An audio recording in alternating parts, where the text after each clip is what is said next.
નમસ્કાર વહાલા વિદ્યાર્થી મિત્રો, હું છું હિનલ જોગાણી. ઓશિયન જ્ઞાન લાઈવના ઓનલાઈન પ્લેટફોર્મ પર આપ સર્વ વિદ્યાર્થી મિત્રોનું હાર્દિક સ્વાગત કરું છું. વહાલા વિદ્યાર્થી મિત્રો, ટૂંક સમયની અંદર જ તમારી દ્વિતીય સત્રાંત પરીક્ષા નજીક આવી રહી છે. પરીક્ષાની તૈયારી તો તમે યોગ્ય રીતે કરો જ છો, પરંતુ પરીક્ષાની અંદર સારા માર્ક્સ મેળવવા માટે અને તમારી મહેનતની અંદર સાથ પુરાવવા માટે આજે તમારી સમક્ષ હું વિકાસ મૂલ્યાંકન લક્ષી અસાઇનમેન્ટ છે, જેમના વિજ્ઞાન વિષયના પ્રશ્ન નંબર 2 નું સંપૂર્ણ સમજૂતી સાથેનું સોલ્યુશન લઈને આવી ચૂકી છું. વહાલા વિદ્યાર્થી મિત્રો, આગળના લેક્ચરમાં આપણે તમારો ફેવરિટ વિષય એટલે કે વિજ્ઞાન વિષયના પ્રશ્ન નંબર 1 ના સંપૂર્ણ પ્રશ્નોનું સમજૂતી સાથેનું સોલ્યુશન જોઈ ચૂક્યા હતા. જે સોલ્યુશન તમારે જોવાનું બાકી હોય તો એમની લિંક નીચે વિડીયોના ડિસ્ક્રિપ્શન બોક્સમાં આપેલી છે, ત્યાંથી તમે જોઈ શકો છો.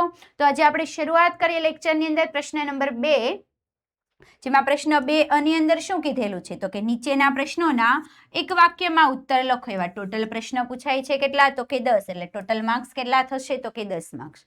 શરૂઆત કરીએ આપણે પ્રકરણ 6 ની અંદરથી. તો શું છે તો કે પાઇનનું વૃક્ષ સામાન્ય રીતે કયા પ્રદેશમાં જોવા મળે? પાઇન, ઓક, દેવદાર વગેરે જેવી વનસ્પતિ છે. અહીંયા પાઇન આપેલું છે, આ સિવાય બીજા પણ ઉદાહરણ આપણે ક્યાં જોવા મળે? તો આપણને જોવા મળે છે પર્વતીય વિસ્તારની અંદર. આગળ જોઈએ, ફાફડા થોર છે કયા પ્રદેશમાં ઉગતી વનસ્પતિ? કાંટાળી વનસ્પતિ. પાણી ઓછું જોઈએ તો કયો પ્રદેશ આવશે? તો કે રણ પ્રદેશની અંદર. ત્યાર પછી જોઈએ નેક્સ્ટ, રણમાં ઉંદર અને સાપ ગરમીથી બચવા શું કરે? ગરમીથી બચવું હોય તો રણની રેતીમાં ખૂબ જ ઊંડે દર બનાવીને રહે છે. આગળ જોઈએ નેક્સ્ટ, જલીય વનસ્પતિના પ્રકાંડ કેવા હોય છે? જલીય વનસ્પતિ છે એના પ્રકાંડ કેવા? તો કે લાંબા, પોલા અને હલકા હોય છે, તથા પાણીની સપાટી સુધી વિકસિત થયેલા હોય છે. એટલે પાણીની સપાટી સુધી વિસ્તરેલા હોય છે. ત્યાર પછી આગળ જોઈએ નેક્સ્ટ, રણની વનસ્પતિના પર્ણો કેવા હોય? રણની અંદર જોવા મળતી વનસ્પતિના પર્ણો હોય છે નાના, ઓછા, અને પાણીની અછત વખતે પર્ણોનું કાંટામાં એટલે કંટકની અંદર રૂપાંતરિત થાય છે. ઓછા પર્ણો એટલે શું થાય તો કે પાણીની જરૂર ઓછી પડે અને બાષ્પીભવનની પ્રક્રિયા ઓછી થાય. ત્યાર પછી દેડકો પાણીમાં તરી શકે માટે પગની રચના કેવી હોય? તો દેડકાના પગની શું હોય તો કે આંગળીઓની વચ્ચે ચામડી હોય. આપણી આંગળી કેવી છે તો કે ખુલ્લી છે, આ વચ્ચે જગ્યા દેખાય, ત્યાં દેડકામાં શું હોય તો કે ચામડી હોય. પરિણામે શું કરે છે તો કે પાણીની અંદર તરી શકે છે. આગળ જોઈએ, વનસ્પતિનું શ્વસન અંગ. શ્વસન અંગ તો કયું છે તો કે પર્ણો. પર્ણો દ્વારા ખોરાક બનાવીને ત્યાંથી જે શ્વસન કરે છે. નેક્સ્ટ, પ્રકરણ નંબર 7, પ્રશ્ન 1, આપેલા રેખાખંડની લંબાઈ માપવા માટે શાનો ઉપયોગ કરશો? લંબાઈ માપવી છે તો કંપાસ બોક્સમાંની 15 સેન્ટીમીટરની માપપટ્ટીનો ઉપયોગ થાય છે, જેને આપણે કહીએ છીએ સ્કેલ. કંપાસ બોક્સમાંની માપપટ્ટીની લંબાઈ કેટલા સેન્ટીમીટર હોય? ઉપર લખ્યું એ જ આવશે. તો કેટલી હોય છે તો કે 15 સેન્ટીમીટર. નાનકડી એવી જોઈએ ને કંપાસ બોક્સની અંદર. આગળ જોઈએ, 2.5 મીટરને સેન્ટીમીટરમાં ફેરવવાનું છે. તો આપણને ખ્યાલ છે 1 મીટર એટલે કેટલા સેન્ટીમીટર? તો કે 100 સેન્ટીમીટર. તો 2.5 મીટર બરાબર કેટલા? તો શું થાય તો કે 2.5 ગુણ્યા 100 એટલે આન્સર કેટલો આવશે તો કે 250 સેન્ટીમીટર. આગળ જોઈએ, અવાજની ઝડપ કરતા વધારે ઝડપે ઉડતું વિમાન શું કહેવાય એને? તો એને તો કહેવાય સુપરસોનિક વિમાન. અવાજની ઝડપ, ધ્વનિનું પ્રસરણ થાય એના કરતા પણ વધારે ઝડપે ઉડે એટલે સુપરસોનિક વિમાન.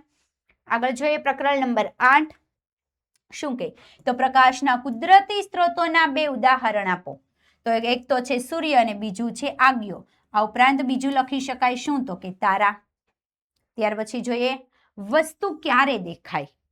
ક્યારે દેખાય તો વસ્તુ પર પડતો પ્રકાશ પરાવર્તન પામીને આપણી આંખની અંદર દાખલ થાય તો જ વસ્તુ દેખાય, બાકી દેખાય નહીં. પણ શરૂઆત કોના મદદથી તો કે પ્રકાશ. પ્રકાશ હોય તો એની વસ્તુ ઉપર પડે નહીં, ત્યાંથી આપણી આંખમાં પ્રવેશે તો આપણને દેખાય. આગળ જોઈએ, ત્યાર પછી નેક્સ્ટ, પ્રકાશ ક્યારે અવરોધાય છે? એટલે પ્રકાશ અવરોધાય ક્યારે?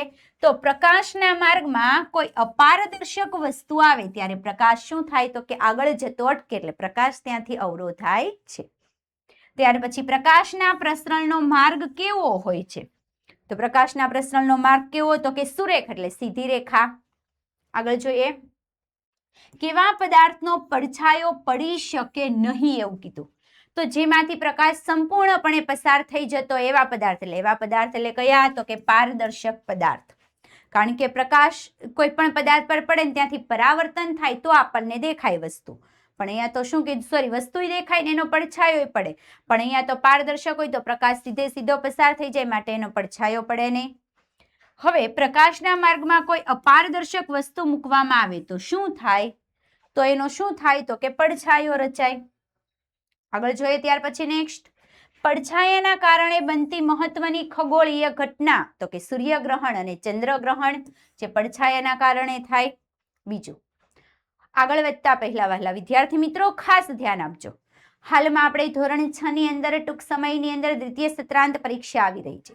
પરીક્ષાની તૈયારી તો આપણે યોગ્ય રીતે કરીએ છીએ, પરંતુ એની તૈયારી માટે હાલમાં આપણે જે અસાઇનમેન્ટ છે, અસાઇનમેન્ટનું વિડીયો ફોર્મેટમાં સોલ્યુશન જોઈ રહ્યા. હવે આ સોલ્યુશન આપણે પીડીએફ સ્વરૂપમાં જોઈતું હોય તો એ પણ મળી શકે છે. પીડીએફ મેળવવા માટેની લિંક નીચે વિડીયોના ડિસ્ક્રિપ્શન બોક્સમાં આપેલી છે, અથવા તો આપણી એપ્લિકેશન ઓશિયન જ્ઞાન લાઈવ ડાઉનલોડ કરો, ત્યાંથી પણ તમે પ્રાપ્ત કરી શકો છો. પણ ખાસ ધ્યાન રાખજો કે આ પીડીએફ મેળવવા માટે એક વિષયના સોલ્યુશનની કિંમત છે માત્ર ને માત્ર 150 રૂપિયા. હવે આ સોલ્યુશન જો આપણને તદ્દન ફ્રીમાં મળે છે, ફ્રીમાં મળી શકે, પણ કરવાનું શું? એપ્લિકેશન ડાઉનલોડ કરવાની. ભલે તમે હાલમાં ધોરણ 6 માં અભ્યાસ કરો છો, પણ પરીક્ષા આપશો એટલે ધોરણ શેમાં આવશો? તો કે ધોરણ 7 ની અંદર. એપ્લિકેશન ડાઉનલોડ કરીને ધોરણ 7 ખોલીને એમની જે બ્રહ્માસ્ત્ર બેચ છે એ બેચની અંદર જોઈન થવાનું. ધોરણ 7 ની અંદર બ્રહ્માસ્ત્ર બેચની અંદર જો જોઈન થશો તો તમને શું શું પ્રાપ્ત થઈ શકે છે? તો ખાસ ધ્યાન આપજો. ધોરણ 7 માં જતા પહેલા સૌથી મોટી વસ્તુ કે ધોરણ 6 પૂર્ણ કરવાનું, પરીક્ષા પાસ કરવાની. તો આ પરીક્ષાની અંદર માર્ક્સ સારા મેળવવા માટે, પરિણામ સુધારવા માટે, આપણને યોગ્ય તૈયારી માટે પરીક્ષાના પેપર અને સાથે સાથે એમનું સોલ્યુશન પ્રાપ્ત થઈ શકે છે. આ ઉપરાંત પરીક્ષા માટેનું જે અસાઇનમેન્ટ છે એ અસાઇનમેન્ટ પણ પ્રાપ્ત થઈ શકે છે. આ બંને વસ્તુની પીડીએફ આપણને તદ્દન ફ્રીમાં મળી શકે છે. આ ઉપરાંત ધોરણ 7 ની અંદર શું મળશે? તો કે ધોરણ 7 નો સંપૂર્ણ અભ્યાસક્રમ, એ પણ કયા સ્વરૂપમાં? તો કે રેકોર્ડેડ લેક્ચર સ્વરૂપમાં, જેમના કારણે તમે તમારા સમયની અનુકૂળતા મુજબ ગમે તે સમયે લેક્ચર જોઈ શકો છો, અને લેક્ચર જોઈને તમને કંઈ પણ પ્રશ્ન ઉદ્ભવે છે, મૂંઝવતા પ્રશ્નો છે, પ્રશ્નનું સોલ્યુશન કરવું છે, તો એમના માટે અલગથી લાઈવ ક્લાસ રાખવામાં આવે છે, જેમના કારણે મૂંઝવતા પ્રશ્નો મોકલો અને મૂંઝવતા પ્રશ્નોનું તમે તાત્કાલિક સોલ્યુશન મેળવી શકો છો. આ ઉપરાંત દરેક વિષયના સ્વાધ્યાયનું પણ સોલ્યુશન પ્રાપ્ત થઈ શકે છે, અને સ્વાધ્યાયન પોથીનું સોલ્યુશન પણ મળવાનું છે. સાથે સાથે યોગ્ય તૈયારી માટે યુનિટ ટેસ્ટ પણ રાખવામાં આવે છે. આવી ઘણી બધી વસ્તુઓ તમને બ્રહ્માસ્ત્ર બેચની અંદરથી પ્રાપ્ત થવાની છે. તો વહાલા વિદ્યાર્થી મિત્રો, ઝડપથી બ્રહ્માસ્ત્ર બેચની અંદર જોડાઈ જાઓ, અને વધારે કઈ માહિતી પ્રાપ્ત કરવી હોય તો અહીં આપેલો કોન્ટેક્ટ નંબર 7046222254 પર તમે કોન્ટેક્ટ કરી શકો છો. આગળ જોઈએ ત્યાર પછી નેક્સ્ટ આપણે પ્રકરણ નંબર 9 પ્રશ્ન 1 એટલે કે વિદ્યુત પ્રવાહના વહેવાના માર્ગને શું કહેવાય? જે માર્ગમાંથી વિદ્યુત પ્રવાહ વહન થાય ને શું કહેવાય? તો એને કહેવાય વિદ્યુત પરિપથ. બીજું, વિદ્યુત કોષના ધાતુની કેપ વાળો ભાગ કયો ટર્મિનલ છે? તો એ ટર્મિનલ કયો? તો કે ધન ટર્મિનલ. ત્યાર પછી આગળ જોઈએ વિદ્યુત કોષનો સિદ્ધાંત શું? તો સિદ્ધાંત શું છે? તો કે રાસાયણિક ઉર્જાનું વિદ્યુત ઉર્જાની અંદર શું થાય? રૂપાંતરણ કરે. બીજું, વિદ્યુત કોષ ક્યારે વીજળી આપતો બંધ થઈ જાય? વિદ્યુત કોષ એટલે સેલ ક્યારે બંધ થઈ જાય? તો જ્યારે એમની અંદર રહેલા જે રસાયણ છે, રાસાયણિક પદાર્થ છે, કેવો થાય? વપરાઈ જાય. એટલે એમ એ વીજળી આપતો કેવો થઈ જાય? તો કે બંધ થઈ જાય. આગળ જોઈએ ત્યાર પછી નેક્સ્ટ, ટોર્ચના બલ્બને શામાંથી વીજળી મળે છે? કઈ જગ્યાએથી વીજળી પ્રાપ્ત કરી શકે? તો કે વિદ્યુત કોષમાંથી. બીજું, ટોર્ચ ચાલુ કરતા બલ્બનો કયો ભાગ પ્રકાશિત થાય? તો બલ્બનો ફિલામેન્ટ ભાગ છે એ પ્રકાશિત થાય છે. નેક્સ્ટ, કઈ બે ધાતુ વિદ્યુતની શ્રેષ્ઠ સુવાહક છે, એટલે ઉત્તમ સુવાહક ધાતુ? તો ચાંદી અને તાંબુ. ત્યાર પછી નેક્સ્ટ પ્રકરણ નંબર 10, કયા પ્રદેશમાંથી મેગ્નેટ સૌપ્રથમ મળી આવ્યું હતું? મેગ્નેટ ક્યાંથી મળેલ? તો ગ્રીસ દેશના, ખાસ યાદ રાખજો, ગ્રીસ દેશના મેગ્નેશિયા પ્રદેશને કહેવાય પ્રાંત અથવા તો પરંગણામાંથી, એટલે કે ગ્રીસ દેશના મેગ્નેશિયા વિસ્તારમાંથી આપણને સૌપ્રથમ વખત મેગ્નેટ મળી આવ્યું હતું. ચુંબક એટલે શું? તો જે પદાર્થ લોખંડની વસ્તુને આકર્ષે, પોતાની તરફ આકર્ષે, એને શું કહેવાય? તો કે ચુંબક કહેવાય. ચુંબક વડે કઈ કઈ ધાતુઓ આકર્ષાય છે? તો લોખંડ, કોબાલ્ટ, નિકલ વગેરે જેવી ધાતુઓ ચુંબક વડે આકર્ષાય. ગજિયા ચુંબકનું અસરકારક ચુંબકત્વ કયા ભાગમાં વધારે હોય? તો કોઈ પણ ચુંબક હોય એનું ચુંબકીય ક્ષેત્ર ક્યાં વધારે હોય? તો કે ધ્રુવોની આગળ, ધ્રુવો પાસે. ત્યાર પછી જોઈએ, બે ચુંબકો વચ્ચે આકર્ષણ ક્યારે થાય? તો જ્યારે એમના અસમાન ધ્રુવો એકબીજાની નજીક હોય તો આકર્ષણ થાય. અને અપાકર્ષણ ક્યારે થાય એવું પૂછેલું હોય તો અપાકર્ષણ ક્યારે થઈ શકે? તો કે જેના સમાન ધ્રુવો નજીક હોય તો શું થાય? તો કે અપાકર્ષણ. ત્યાર પછી સમાન ધ્રુવો કોને કહેવાય ચુંબકના? તો બે ચુંબકના એક જ પ્રકારના ઉત્તર અને ઉત્તર અથવા તો દક્ષિણ અને દક્ષિણ બે ધ્રુવોને શું કહેવાય? તો કે સમાન ધ્રુવો. આગળ જોઈએ નેક્સ્ટ, અજાણ્યા સ્થળે દિશા જાણવા માટે કયું સાધન વપરાય? તો કે હોકાયંત્ર. નેક્સ્ટ પ્રકરણ નંબર 11, હવામાં કયા વાયુનું પ્રમાણ સૌથી વધારે? સૌથી વધારે પ્રમાણ તો શું આવશે? નાઇટ્રોજન. કેટલું? તો કે 78%. ત્યાર પછી 21% કેટલું કોનું? તો કે ઓક્સિજન વાયુનું પ્રમાણ. આગળ જોઈએ, વાતાવરણમાં રહેલો ભેજ કયા કયા સ્વરૂપે આપણને જોવા મળે છે? તો ભેજનું પ્રમાણ કેટલું છે? કયા સ્વરૂપે જોવા મળે? તો કે ધુમ્મસ, ઝાકળ અને હિમ સ્વરૂપે જોવા મળે છે. આગળ જોઈએ, ત્યાર પછી સળગતી મીણબત્તી પર કાચનો પ્યાલો ઊંધો કરીને ઢાંકી દેવાથી શું થાય? તો ઊંધો કરીને ઢાંકી દેવાથી થોડી વારમાં મીણબત્તી કેવી થાય? તો કે બુઝાઈ જાય. કારણ કે હવા નથી મળતી, દહન માટે ઓક્સિજન વાયુ જરૂરી નથી મળતો એટલે બુઝાઈ જાય. પર્વતારોહકો ઊંચા પર્વત પર ચડતી વખતે કયા વાયુના સિલિન્ડર લઈ જાય? શ્વસનમાં જરૂર પડે જ કયો વાયુ? તો કે ઓક્સિજન વાયુ. ત્યાર પછી નેક્સ્ટ, આગળ વધતા પહેલા વહેલા વિદ્યાર્થી મિત્રો ખાસ ધ્યાન આપજો, ધોરણ 6 ની અંદર ટૂંક સમયમાં જ તમારી દ્વિતીય સત્રાંત પરીક્ષા નજીક આવી રહી છે. પરીક્ષાની યોગ્ય તૈયારી કરવા માટે હાલમાં તમે અસાઇનમેન્ટનું સોલ્યુશન વિડીયો ફોર્મેટમાં જોઈ રહ્યા, પરંતુ આ સોલ્યુશન જો તમારે પીડીએફ સ્વરૂપમાં પ્રાપ્ત કરવું હોય અને સોલ્યુશન તમારે તદ્દન ફ્રીમાં મેળવવી છે પીડીએફ, તો શું કરવાનું? તો આપણી એપ્લિકેશન ઓશિયન જ્ઞાન લાઈવ ડાઉનલોડ કરીને ધોરણ 6 નહીં પરંતુ ધોરણ 7 ની અંદર, ધોરણ 6 માં અભ્યાસ કરો એટલે ધોરણ 7 ની બ્રહ્માસ્ત્ર બેચની અંદર જોઈન થવાનું. જેમાં હાલમાં છો એમના કરતા નેક્સ્ટ ધોરણનું બ્રહ્માસ્ત્ર બેચની અંદર જોઈન થવાનું. જેવા તમે આ બેચની અંદર જોઈન થાવ છો તો તમને શું શું મળે છે? તો પરીક્ષાની યોગ્ય તૈયારી કરવા માટે દરેક વિષયના પેપર અને સોલ્યુશન સાથે સાથે અસાઇનમેન્ટનું સોલ્યુશન પણ કેવું પ્રાપ્ત થાય? તો કે તદ્દન ફ્રીમાં. આ ઉપરાંત ધોરણ 7 નો સંપૂર્ણ અભ્યાસક્રમ, સ્વાધ્યાયનું સોલ્યુશન અને સ્વાધ્યાયન પોથીનું સોલ્યુશન મળે છે અને સાથે સાથે યુનિટ ટેસ્ટ પણ રાખવામાં આવેલી છે અને આવી બીજી ઘણી બધી વસ્તુઓ આપણને બ્રહ્માસ્ત્ર બેચની અંદરથી પ્રાપ્ત થઈ શકે છે. તો વહાલા વિદ્યાર્થી મિત્રો ઝડપથી બ્રહ્માસ્ત્ર બેચની અંદર જોઈન થઈ જાવ અને વધારે કંઈ માહિતી પ્રાપ્ત કરવી હોય તો અહીં આપેલો કોન્ટેક્ટ નંબર 7046222254 પર તમે કોન્ટેક્ટ કરી શકો છો. આગળ વધીએ આપણે. ત્યાર પછી નેક્સ્ટ પ્રશ્ન 2બ, તફાવતના બે મુદ્દા આપો. ટોટલ પૂછાય છે 3, લખવાના કેટલા? 2. એક તફાવતના 2 માર્ક્સ એટલે ટોટલ માર્ક્સ કેટલા થશે? તો કે 4 માર્ક્સ. શરૂઆત કરીએ પ્રકરણ નંબર 6 અને 8 થી 10. જોઈએ એમાંથી પહેલો તફાવત કયો છે? તો કે વનસ્પતિ અને પ્રાણી વચ્ચેનો તફાવત. આ તો આપણને એમ જ આવડે. વનસ્પતિ શું થાય? તો એક સ્થળેથી બીજા સ્થળે જઈ શકતી નથી. પ્રાણીઓ તો કે એક સ્થળેથી બીજા સ્થળે જઈ શકે છે. ત્યાર પછી વનસ્પતિ તો કે સૂર્યપ્રકાશની હાજરીમાં શું કરે? તો કે પ્રકાશ સંશ્લેષણ કરે, જ્યારે પ્રાણીઓ છે એ પ્રકાશ સંશ્લેષણની ક્રિયા કરતા નથી. આ ઉપરાંત પણ બીજા તમને જે પોઈન્ટ આવડે એ લખી શકાય. વહાલા વિદ્યાર્થી મિત્રો ખાસ ધ્યાન આપજો, તફાવતની અંદર 2 માર્ક્સ છે એટલે બંને બાજુ 2 પોઈન્ટ, એટલે એક પોઈન્ટ જો લખેલો છે ને સાચો છે તો તમને અડધો માર્ક્સ મળી શકે છે. આગળ જોઈએ ત્યાર પછી નેક્સ્ટ, શ્વસન અને પ્રકાશ સંશ્લેષણ એટલે શું? તો શ્વસન એટલે શું? તો કે આ ક્રિયા વનસ્પતિ અને પ્રાણીઓ બંનેમાં થતી હોય, પણ પ્રકાશ સંશ્લેષણની પ્રક્રિયા માત્ર શેમાં થાય? તો કે વનસ્પતિઓમાં. એ પણ ક્યારે? તો કે સૂર્યપ્રકાશની હાજરીની અંદર. ત્યાર પછી શ્વસન માટે ઓક્સિજન વાયુનો ઉપયોગ થાય છે અને કાર્બન ડાયોક્સાઇડ વાયુ કેવો થાય? તો કે મુક્ત. પરંતુ પ્રકાશ સંશ્લેષણની પ્રક્રિયામાં ઊંધું, કાર્બન ડાયોક્સાઇડ વાયુનો ઉપયોગ થાય અને ઓક્સિજન વાયુ કેવો થાય? તો કે મુક્ત થાય છે. આગળ જોઈએ નેક્સ્ટ પ્રશ્ન, રણમાં ઉગતી વનસ્પતિ અને પાણીમાં ઉગતી વનસ્પતિ.